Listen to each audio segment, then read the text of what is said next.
What's good, world? What's good? Ernest in the building, Ernest in the building. Peace and God bless. With that being said, let's get on with the news. Now, I'm just going to talk about a list of a lot of topics that's been going on in the world. First, we have the situation with Kyrie Irving and the media. Now, before then, I was a person that always listened to the media. I always felt like they gave out real information about what's going on in the news and what's going on overseas in the world and everything like that and such. Before Donald Trump became president, he used to always blast the media. He used to always say they was the enemy of the people. I never really thought of nothing about it like that because, you know, the media never goes to the people and asks the people what's going on in the world or what's going on in their neighborhoods and, you know, et cetera, et cetera. But I have been noticing it's been a lot of, you got to watch what you say, because it's like cancel culture. Cancel culture is the most, I will say, unacceptable thing that we can have as a people. When you cancel someone for giving a opinion about something. Now, Kyrie Irving, he posted a video, Hebrews to Negroes.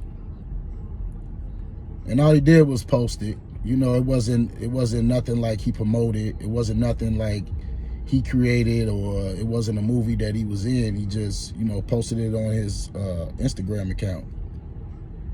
And quickly got backlash for it. I mean, you know, the man got suspended. They wanted him to go through a list of things on, you know, being re-educated.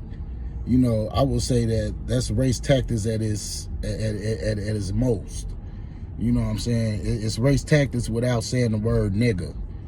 You know, and for them to feel that way and for them to do them that way in front of the whole world to see it, it really awoken a sleeping giant. You know, most of the people is not woke to what's going on out here in the world, and most people are.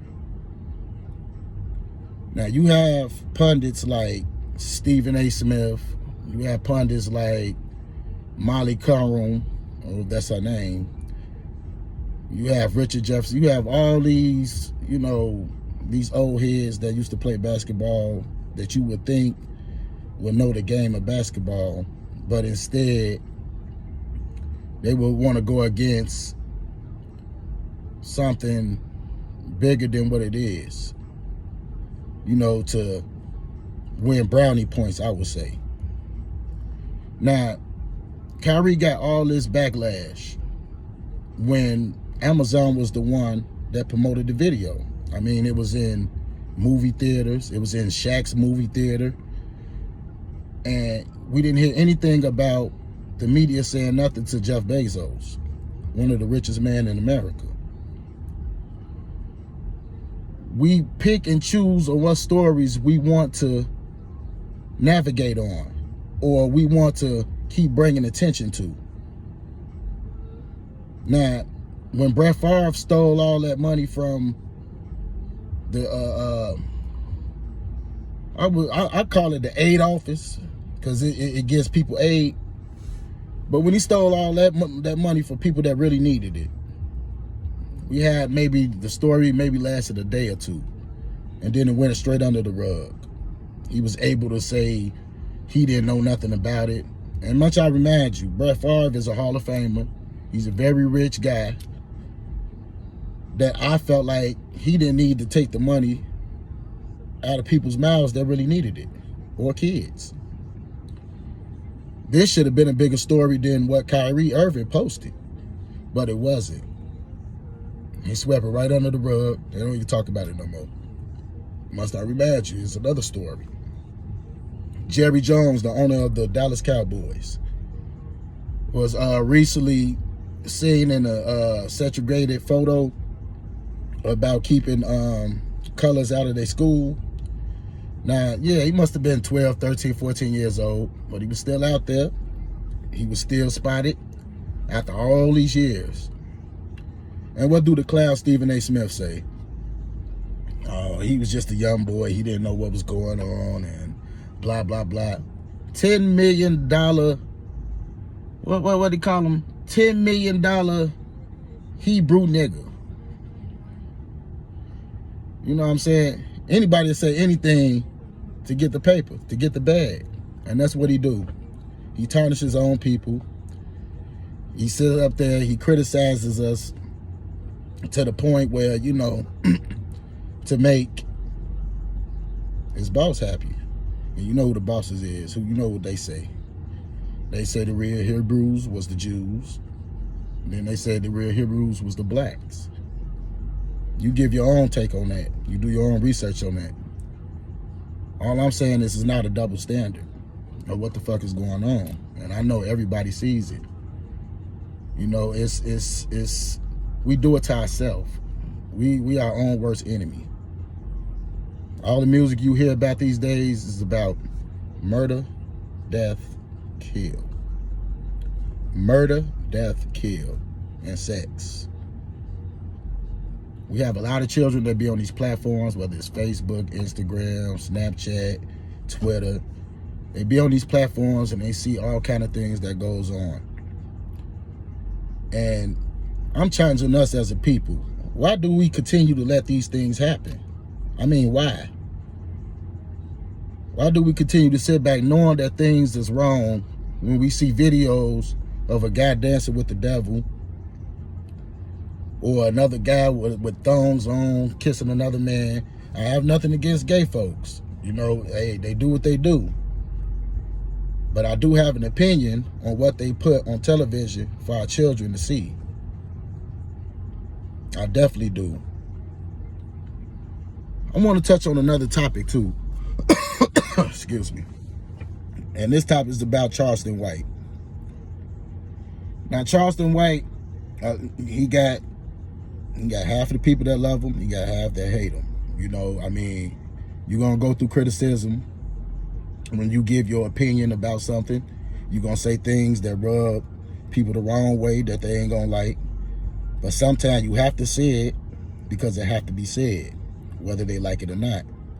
And what I believe with Charleston White is he's a woke guy. You know, he's very woke. He's a very intelligent guy. It may not come across that he is an intelligent guy or he's not a woke guy because of the way that he says things or he give his take, but I could actually understand everything that he's saying, especially, you know, when it comes through the King Von situation, when it comes through, you know, we dumbing ourselves down. You know, like the man said, if you looked at his videos, you know, he said, this is not me when I'm live on the internet or when I'm live, you know, ranting about this dead person or that person go to jail. He said, I'm just putting two to two together. He said, you see how fast you could come out on me about ranting about this and that, but wasn't saying nothing to all the rappers and all the people that was using let's smoking on Tuka or let's go roll a pack about dead folks or about the deceased that's now no longer here. We got millions and millions of people that talk about Tuka, like he said, that talk about Tuka. And then you have it where he also explained to you what it has done to Tuka's family, which is his immediate family, his sister, his mother, and such and such.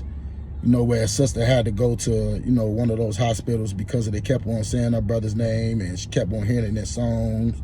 You know, that takes a toll on people. You know what I'm saying? I just wish that we could respect the fact that when people are dead and gone, we shouldn't have to always bring them up.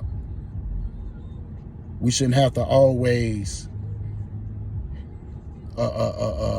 make it feel like, you know, this is something that I'm going to get clout about. And that's basically what he's saying. He's challenging black people. Or like when he said that, why do rich black people have to check in when you have rich white folks that don't check in? What do you say? Justin Bieber, MG Kelly. You're not making none of these people check in. But you got people like, you know, the Migos or the Baby or, any other kind of rappers that goes to another different city to check in. Then half of the time you're not safe. You still end up getting killed. You still end up there getting hurt. Things are happening. And then you wondering why, like, well, damn, you know, why is I'm checking in when I'm still not safe? You have to be the best version of yourself. It's time to sun gaze, people. It's time to feed your brain with all of the knowledge that they're not giving you. The knowledge is within. The knowledge is seeking within us. You just have to meditate in order to understand it and what's going on in the world. Like I said though, man, you know, you guys keep yourself healthy. Y'all stay blessed. Y'all stay woke out there. I would like for y'all to like, share, comment, subscribe to this video, and give me your feedback. Peace and God bless.